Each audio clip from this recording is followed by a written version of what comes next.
আসসালামু আলাইকুম এভরিওয়ান, আশা করছি সবাই ভালো আছেন।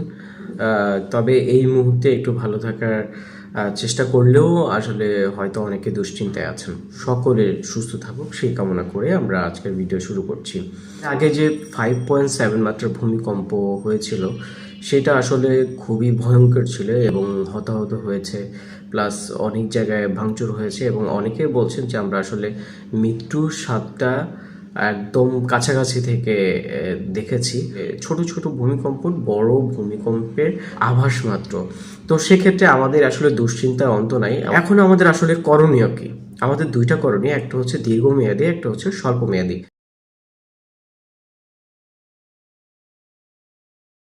আলমারি, শোকেস, দেয়ালে স্ক্রু করে ফিক্স করে রাখবেন। জরুরি ব্যাগ তৈরি করে রাখেন, যেমন টর্চ, পানি, ফার্স্ট এড, পাওয়ার ব্যাংক।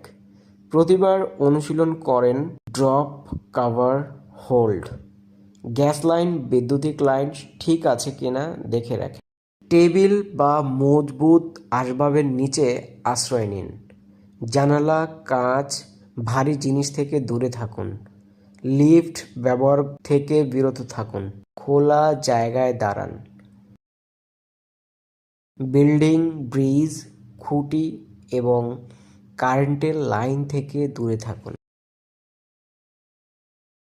নিজের এবং পরিবারের নিরাপত্তা চেক করবেন। গ্যাস লিক থাকলে বন্ধ করুন, আগুন না জ্বালানো ভালো। ক্ষতিগ্রস্ত ভবনে ঢুকবেন না। নেটওয়ার্ক সচল রাখতে প্রয়োজন ছাড়া কল দিবেন না। এসএমএস, ইন্টারনেট ব্যবহার করুন। সরকারি নির্দেশনা ফলো করবেন। দীর্ঘমেয়াদী আমাদের বেশ কিছু পরিকল্পনা থাকা উচিত। আমরা সম্প্রতি টিভি নিউজ এবং বিভিন্ন টকশোর মাধ্যমে জেনেছি যে রাজু তাদের পরিকল্পনা বাস্তবায়নে কঠোর হবেন। পুরো ঢাকা শহরে যতই বিল্ডিং কোড করুক, পুরো ঢাকা ধ্বংস হয়ে আবার নতুন করে সৃষ্টি না হলে এই ঢাকা শহর পরিকল্পিত হবে না। তো এখন করণীয় কি? ঢাকার আশেপাশে যে জমিগুলো এখনো ওপেন আছে সেখানে পরিকল্পিত আবাসন প্রকল্প তৈরি করা। ঢাকা শহরে আমরা যখন ভূমিকম্প হয় বা কম্পন হওয়ার সাথে সাথে যেমন আমরা দৌড় দেই, আসলে দৌড় দিয়ে আমরা কোথায় যাব? এরকম কি কোনো প্লেস আছে যেখানে আমরা একটু সেফ ফিল করব? ঢাকায় আসলে আপনি যত ছুটোছুটি করবেন, আপনার উপরে যদি কোনো রকম কোনো কংক্রিটের একটা আস্তরণ এসে পড়ে অথবা কোনো একটা বাড়ি হেলে পড়ে, তখন তো মানে দৌড়ে গিয়েও আপনি দেখা গেল যে আরও বিপদে পড়ে যাবেন। কোথায় যাবেন আপনি আসলে চিন্তাও করতে পারবেন না। কিন্তু একটা আবাসন, যেখানে পরিকল্পিত আবাসন হয়, সেখানে যথেষ্ট মাঠ পার্ক থাকে, খোলামেলা পরিবেশ থাকে, আপনি গিয়ে এমন একটা সেফ প্লেসে দাঁড়াতে পারবেন অন্তত। কমিউনিটি সেফ হাউস, আমাদের যে আবাসন প্রকল্প দ্য ভ্যালি বাংলাদেশ, সেখানে আমরা নিশ্চিত করছি কমিউনিটি সেফ হাউস থাকবে, আমাদের প্রজেক্টে সিকিউরিটি ফোর্স থাকবে, ফায়ার সার্ভিস স্টেশন থাকবে, পুলিশ ফাঁড়ি থাকবে, সকল ধরনের সেবামূলক প্রতিষ্ঠান থাকছে।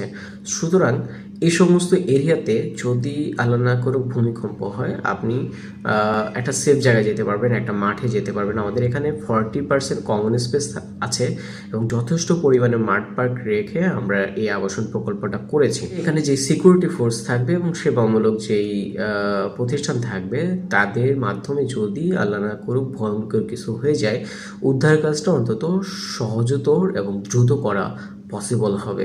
আবাসন প্রকল্পে বিদ্যুৎ এবং গ্যাসের যে লাইন থাকে, একটা নির্দিষ্ট হাব থাকে যেটা ইউটিলিটি ম্যানেজমেন্ট সিস্টেম নামে পরিচিত। সেখান থেকে দেখা গেল পুরো প্রজেক্টে যখন বিদ্যুৎ, গ্যাস, ইউটিলিটি ম্যানেজমেন্ট থেকে তাৎক্ষণিক অফ করে দিতে পারে। এরকম বেশ কিছু সুযোগ সুবিধা থাকে যেখানে আপনারা মোটামুটি অন্তত সেফ থাকার চেষ্টাটা করতে পারেন। তো সবার জন্য শুভকামনা। সবাই আসলে আল্লাহর কাছে দোয়া করবেন যাতে আল্লাহ সবাইকে সুস্থ রাখেন। সবার জন্য শুভকামনা রেখে আজকের মতো শেষ করছি। ভালো থাকবেন। আসসালামু আলাইকুম।